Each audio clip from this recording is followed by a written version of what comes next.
remember the first time I noticed something was wrong with Mia. She was 32, full of energy, a smile that could light up a room, and yet, for weeks, she had been exhausted, dizzy, and complaining of sharp chest pains that left her gasping. I watched her pace around our apartment, hands pressed to her ribs, trying to make sense of the relentless ache. "You're just stressed," she repeated what the doctor had told her, but I could see in her eyes that she didn't believe him either. Mia worked long hours in an office, but even after long days, she had never been one to complain. This was different. Her skin paled with each wave of nausea, her hands trembling, and her voice barely above a whisper as she said she couldn't catch her breath. I insisted we go to the hospital, knowing in my gut that something was terribly wrong. At the ER, the nurse barely glanced at her charts. Nurse, 38-year-old white woman with tight blonde hair in a bun, sharp features, wearing blue scrubs, expression cold and dismissive, walked past Mia as she clutched her chest, leaning against the wall for support. "It's anxiety or stress," the doctor had said. Dr. Harris, 54-year-old white male, glasses, graying hair, white coat, serious but detached expression, had barely examined her before writing down the same words. "Stress. Stress. Stress." Mia's protests were quiet, almost apologetic. She was polite, careful not to argue, but her eyes screamed for someone to take her seriously. She had listed her symptoms one by one: dizzy spells, chest pressure, intermittent sharp pains, but each one was dismissed. Each one was minimized. The staff smiled politely, nodded, and walked away. I watched her slump against the hospital chair, clutching her chest, every exhale shallow. I tried to intervene. "She's not just stressed. Something is wrong," I said, my voice rising with desperation. The nurse looked at me like I was overreacting. Dr. Harris nodded absently and told me to sit down, that she would be fine. Fine. The word felt like a lie that echoed around the sterile room. Hours passed. Mia's condition worsened. Her lips turned a shade paler, her pulse thready and weak. I kept repeating the signs, trying to get the staff to act, but nothing changed. Then the moment came when she collapsed entirely. They rushed in. The beeping of machines, the hurried commands, the cold efficiency, it was all too late. The hospital staff ran tests, poked and prodded, murmuring among themselves. I was shoved to the corner, watching helplessly. They didn't see the terror in her eyes, the way her body had begged for help hours earlier. It was as if her pleas had never existed. When they pronounced her dead later that night, I couldn't believe it. My mind refused to process it. How could someone so vibrant, so alive, be gone because the people we trusted didn't listen? My heart felt like it had shattered into 1,000 pieces. The autopsy changed everything. It revealed an undiagnosed heart condition, one that had been silently worsening. A condition that no one had considered despite the glaring warning signs. Mia had not been stressed. She had been dying, and we had been ignored. The paperwork called it unexpected death, but I knew better. It was preventable. And that knowledge burned in me. I started reading about patient rights, learning what we were allowed to demand when hospitals dismiss our concerns. I learned that we can insist on tests, ask for specialists, request advocates, and never accept vague diagnoses when our instincts scream danger. Mia's story became my mission. But I still wrestle with one question, one that keeps me awake at night. How many other families have lost someone because the words, just stress, were spoken too casually, too confidently? How many lives could have been saved if someone had truly listened? Tell me your thoughts in the comments. Have you or someone you love been dismissed by a doctor when you knew something was wrong? I want to hear your story. And before you further, subscribe to White Coat Secrets. This isn't just Mia's story. It's a warning.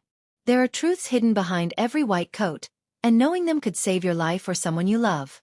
The days after Mia's death were a blur of grief and fury. I could hardly think straight, my mind looping through every detail of that night in the ER. Every, just stress, whispered by Dr. Harris. Every dismissive glance from the nurse. Every second we were ignored. I couldn't let it go. I had to know how this happened. I started digging into the hospital records, reading through the charts and notes they had so casually written. Every line was a lesson in negligence. Patient anxious, symptoms mild, stress suspected. These phrases repeated like a mantra that excused inaction. I cross-referenced each note with the autopsy, and the gaps were horrifying. Every skipped test, every delayed vital check, Every shrug from the staff had edged her closer to death. I reached out to a patient advocate I had found online, someone who specialized in families dealing with medical neglect. She explained the system in ways I hadn't realized. Hospitals have layers of bureaucracy designed to protect staff more than patients. Doctors often dismiss subtle symptoms because they rely on protocols and averages, not intuition or empathy. Nurses are overworked, trained to follow orders, not question them. And families like ours? We are told to trust the process, stay quiet, and hope nothing goes wrong. Hope. The word tasted bitter. I replayed every moment, wondering if there had been a chance to intervene. Mia had called her doctor multiple times in the weeks before her collapse. Each call was met with reassurances: monitor your stress, rest more, take deep breaths. They had reduced her warnings to a single, catch-all diagnosis: stress. Yet the autopsy proved otherwise. Her heart condition had been detectable with tests that were never ordered. It was there in the medical charts if anyone had bothered to look. The more I learned, the angrier I became. I began speaking to families who had gone through similar experiences. There were hundreds, thousands even, with stories of dismissal, misdiagnosis, and lost lives. The pattern was clear. When patients speak but do not fit the expected narrative, their concerns are minimized. When women, especially women of color, speak, the risks multiply. I realized then that Mia's story could not end with her death. It had to become a warning. I contacted investigative journalists, patient rights organizations, and lawyers. I demanded accountability. The hospital was slow to respond, of course. They offered condolences but no explanation. They promised internal reviews. But I knew better. A paper trail cannot replace a human life. Then came the twist. The autopsy report contained a note from the pathologist. The heart condition had classic warning signs that were routinely checked in other patients with similar symptoms. Why had Mia been missed? Why had the symptoms been written off as stress? The words screamed of systemic failure, not individual error. I held that report in my hands and felt a mix of validation and horror. Validation because we had been right to trust her instincts. Horror because too many patients like Mia do not survive long enough for validation. As I prepared to go public with our findings, I received a call from the hospital legal team. Their voice was polite, almost soothing, but their words carried a threat. Any public disclosure could result in lawsuits, defamation claims, and professional backlash. They were trying to silence me before I could tell the truth. And that's when I realized, the fight was not just about Mia's story. It was about every patient whose concerns are ignored, every family left with unanswered questions, every life that could have been saved if only someone had listened. I stared at the walls of the apartment where Mia used to sit, where her laughter used to fill the space. I knew the next step was going public, exposing the truth, and challenging the hospital to answer for its failure. But I also knew it would not be easy. Powerful institutions resist accountability, and standing against them could come at a cost. So I ask you now, if it were your loved one, would you fight this hard? Could you face a system designed to ignore you and demand justice anyway? Share your thoughts in the comments below. And before you proceed, subscribe to this channel.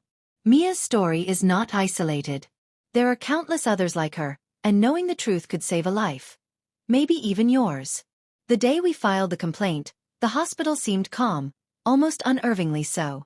Their lobby smelled of disinfectant, sterile and unyielding, a stark contrast to the storm of anger I carried inside me. I clutched the autopsy report in one hand, my phone in the other, and walked toward the administrative office with Mia's advocate at my side. Lawyer, 41-year-old Latino man, clean-shaven, dark suit, sharp eyes, empathetic, was there too, ready to guide us through the process we had learned was painfully slow but necessary.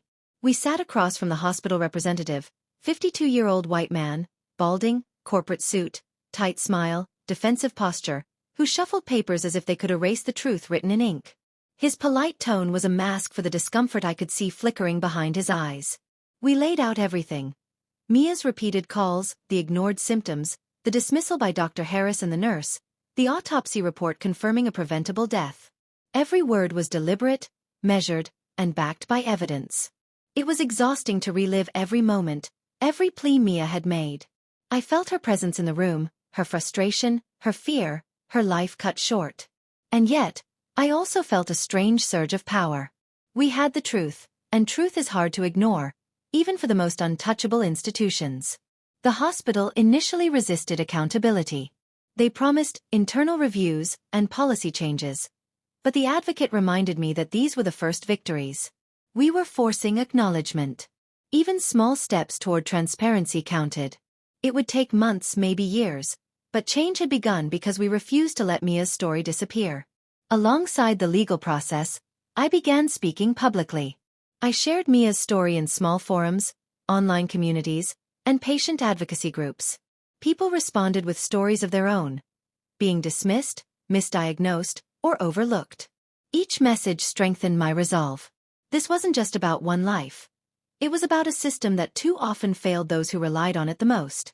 Practical lessons emerged as I went deeper into advocacy. I learned to teach other families what we had learned the hard way. Never accept vague diagnoses, insist on tests when your body signals danger, bring an advocate with you, document every symptom and every interaction. Knowledge became armor, awareness a shield. We turned grief into action, anger into purpose. Then came the small but significant victories. Dr. Harris was required to undergo additional training in patient communication and diagnostic protocols. The nurse was reassigned after repeated complaints. The hospital initiated a review of their triage procedures for patients presenting with heart-related symptoms. None of this brought Mia back, but it made me feel as if we had carved a path toward prevention for others. I visited Mia's apartment weeks later. Her favorite chair sat empty, her notebook stacked neatly on the table. I sat there for a long time, imagining her smile, imagining her laughter filling the space once again. I whispered that her story had made a difference, that she was saving lives even in death. It was both painful and comforting. As I left, I reflected on the broader truth. In a system designed to dismiss, misdiagnose, and minimize, vigilance is everything. Families must fight for their loved ones, patients must demand to be heard, and society must not tolerate negligence disguised as stress or anxiety. So I ask you, if it had been someone you loved, would you have the courage to fight for accountability, even when the system resists? Could you navigate bureaucracy, face threats, and demand truth? Comment below. I want to hear your thoughts. And before you go, subscribe to White Coat Secrets. Mia's story is not unique. Understanding what can happen behind the white coat could save a life. Stay with us, because the secrets you need to know might just be hidden in plain sight.